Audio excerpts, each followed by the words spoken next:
Hey guys, it's Liz, and today I brought in one of my friends, Samantha Skelly from Hungry for Happiness. And today she's going to be sharing with you tips for how to stop binge eating for good. This is something that I know a lot of people, especially women out there, struggle with, myself included. I've struggled with this in the past. So I'm super glad that you could come and join us today and share some tips straight from the experts of what we can do about it to actually finally put this problem to rest. So I will start by asking you, who are you? What are you? What's your deal? What's your story? Tell me more. So I grew up in the performance industry. So I was an actress, a child actress and a dancer, and I worked for Smallville as a stunt double. So my entire life was either on a stage or in front of the camera. And so when I was growing up, you get a lot of pressure from society, from your teachers, from your parents, from just like the industry of you have to be like this big. And when I was younger, this big, no bigger and no smaller, just exactly this big. And so when I was younger, it didn't really affect me. There was like the subliminal messaging of it, but it didn't affect me to the point that it changed my behavior. And then when I was 18 years old, I stopped dancing, I stopped acting, I stopped doing everything, and I just quit when I was 18 and I went traveling.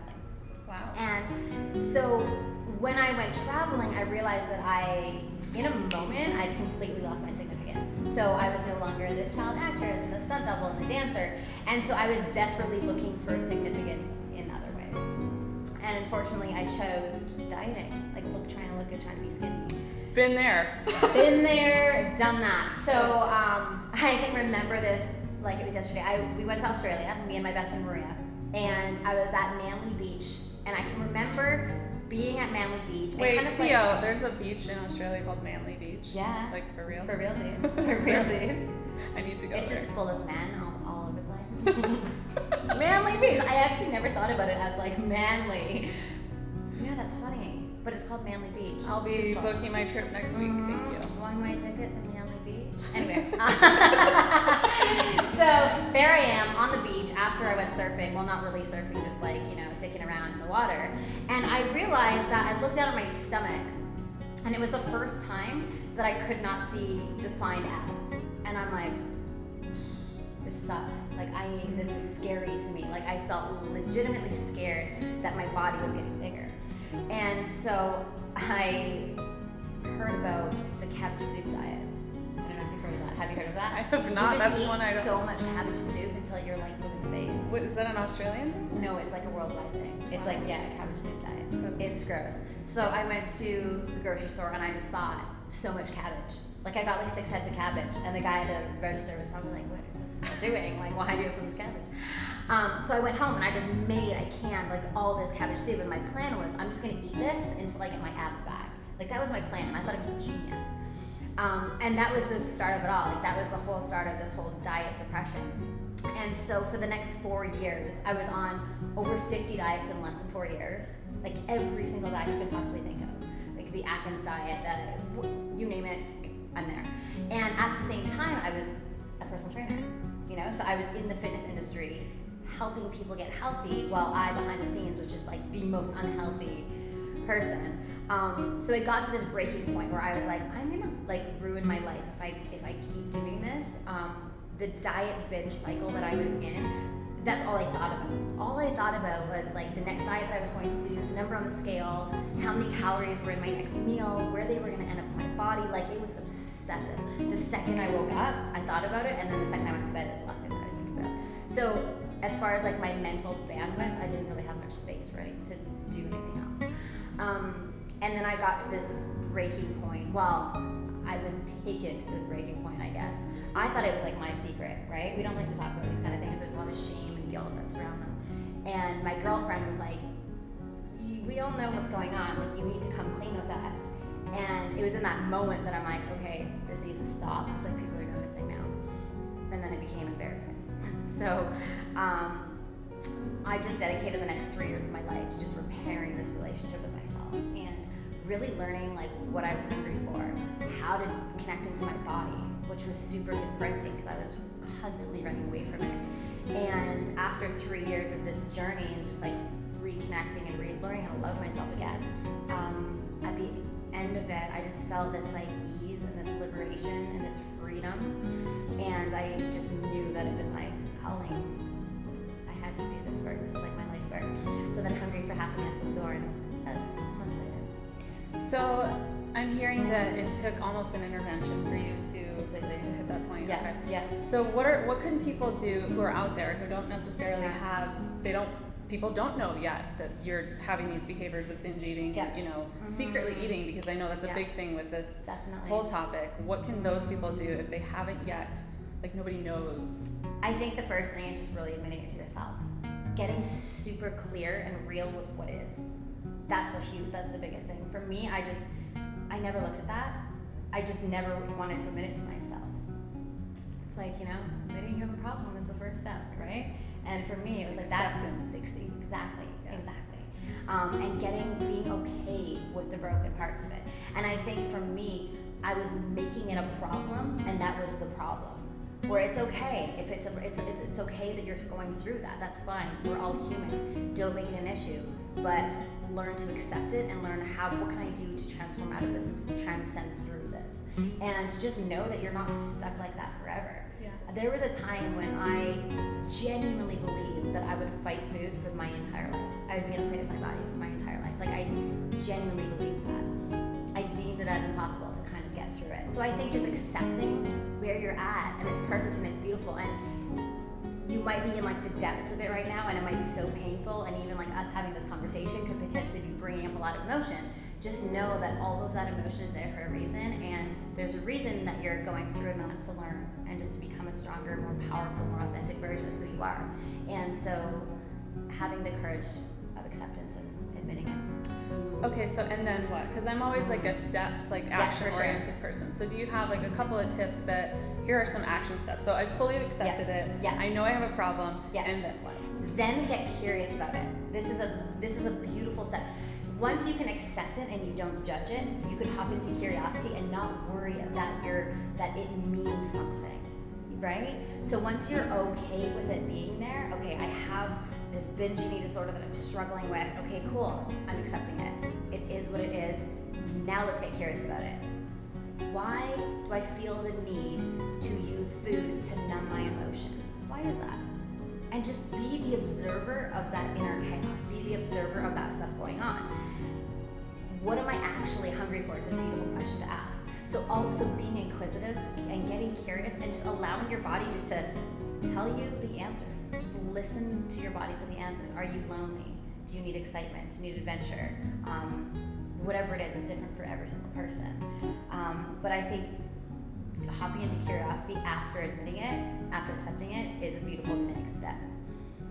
So just to kind of wrap up and recap, so I'm hearing you say that binge eating comes from clearly an emotional void, right? So when you have this emotional void, first step is identifying it by getting curious about it. Yeah. And then the next step is maybe meeting that need in a different way. Is that so binge eating, what your body's really craving is a state change. You're going from like a low vibrating, like low energy feeling, like self-sabotage, whatever is going on there, and you want to get into a higher vibrating state as quick as possible. That's what your body's craving. So once you open the freezer and eat that Ben & Jerry's ice cream, your body, you're going to create a state change through that experience. That is true. Been there. I've been there, right? It's like, oh my God, give me it. And then you're like, start eating it, and you eat one side, and you're like, oh, I gotta even it out. Let me just eat the other side. And then it's like, well, I'm halfway through. Might as well get another. Might as well just like, all or nothing, right? That black and white mentality, huge with binge eaters, right? I'm either gonna not do it or do it to like. Do it with the best of them. Yeah, right? So your body is craving a state change, so you need to know that. And so we can create state changes through so many things, but a practice that I use is number one, the awareness of what is, right? Okay, I'm feeling, and talk this out. Talk it out, because it's so much easier when we can like vocalize this. I'm a very vocal person. When I'm angry, I like to scream. When I'm like anxious, I like to talk it out. So like, okay, I'm feeling anxious right now. What is that, right? Once we just bring awareness into the moment and we create that space, and we don't go right into like that compulsive behavior right away, that allows for the curiosity to drop in. When we skip that space, skip that presence, and skip that time, we don't have access to that curiosity because we're just going right for it, right? It's like, F it, go right for it. So what you want to do is just create that space. Breathing, right? Breathing is what connects head and heart, mind and body together. We can really integrate it into our bodies. And when we're binge eating, we're disconnected. We're just like absolutely disconnected. We don't know what's going on. We're feeling a really sticky emotion. We're feeling that ughness. So we just want to eat to numb it. You get like tunnel vision almost, where you're like, I don't know who I am or what is going on. Just eat the food, it's eat like all a the hypnosis. foods. It's a hypnosis. Like people drop into like eating hypnosis, and then they kind of come to, and they're like, oh my God, I just smashed through so much food. It's like instant shame. It's instant shame. Yeah. Instant shame. And then guilt. And then you're holding that heaviness of like, oh my gosh, I just had the biggest binge ate. I just binge ate. And now I'm holding on to that for a few days. And then we go into like the restrictive behaviors, right? Cycle. That's cycle. they call that's exactly the vicious cycle. So it's about being proactive about derailing binge eating and taking ownership and responsibility for your emotions.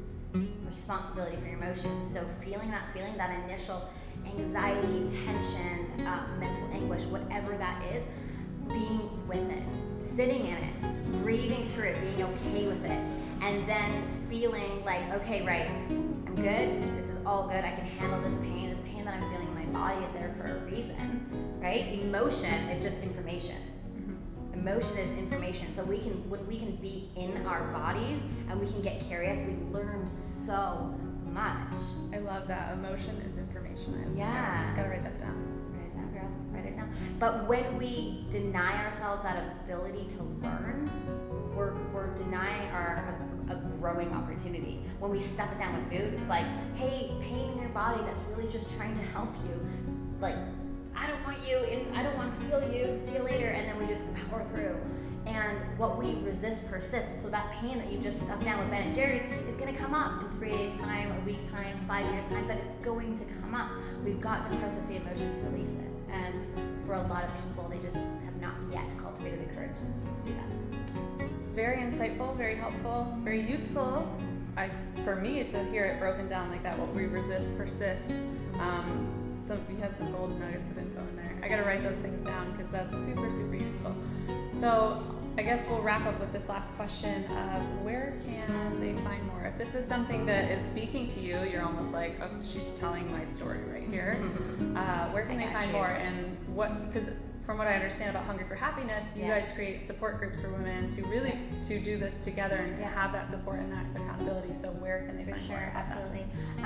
So hungryforhappiness.com is the website. So there's a ton of information on there. If anything I said, you're like, hey, that's totally me, have a read through. There's tons of free information, tons of free resources on there. My YouTube channel, I do videos every Thursday. We'll put a link to that there. And I have just a free Facebook group as well. So if this is something that you want to dip your toes into further, I'd be happy to meet you, support you, and help you. Awesome. Well, thank you so much, Samantha. So Samantha Skelly obviously can help with tons of things eating related, specifically with this binge eating stuff. I really hope you guys go check out Hungry for Happiness and see if there's anything there that can help you further on your own journey. I will link it all in the description box below for you, so you can head over there and check it out. Thank you so much again for joining me, and we'll see you guys next week. Bye.